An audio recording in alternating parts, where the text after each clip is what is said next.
আসলে একটা জিনিস আপনারা খেয়াল করবা যে বাজারে খালি মানুষ থাকলেই যে বাজারে সুন্দর এমন কোনো কথা নাই। বাজারে কিছু মনে হইয়াও যে পানির জাতীয় জিনিস কিছু থাকতে হইব।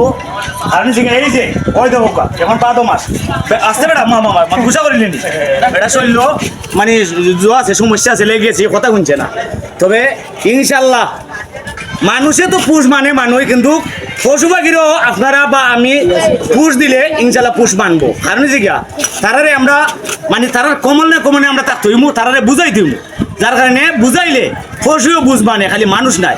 আপনারা সবাই এটা একটা মানে জগিরে দেখবা আমার কথায়, আপনারা যারা চেষ্টা করে দেখবা আপনারা কুত্তা ভালোই দেখুন যে খাবাইলে পরে এই কুকুরটা আপনার যে ওই বাসার সামান ছাড়া কোন জায়গায় যাইতো নাই, বুঝছনি। আমরা মানুষ হইয়া পুণ্যের সময় মনে হইলাও আমরা মা বাবার কথা শুনি না, আমরা বিভিন্ন জায়গায় যাই কি। কিন্তু একটা পশু পাললে যেমন উদাহরণ দিয়েছে একটা কুকুর, যেমন একটা গরু তুমি হাজার মনে হইলা 10 মাইল দূরে না চাইয়া দিয়াও, কিন্তু কুড়িয়া গাই দিয়া এই পশু গবাদি পশুটা তোমার বাড়িতে যাইব, কোনো জায়গায় যাইতো নাই। কিন্তু আমরা মানুষই আমরা বুঝতাম পারি না। আমরা এমন লাগানি মানুষ জন্মেছি এই বাংলাদেশও আপনি শিখা এখানে মানে সহজভাবে একটা জিনিস বুঝাই যায়।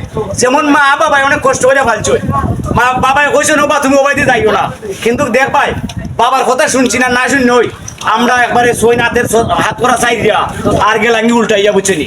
তবে ভাই লম্বা করে আমরা ভিডিওটা সাধারণত উদাহরণ দিলাম। আর আমার তো আপনারা গাইলার গাইলা নিয়ে আমার একটা সৌভাগ্য। ভালো থাকবা, সুস্থ থাকবা, ধন্যবাদ।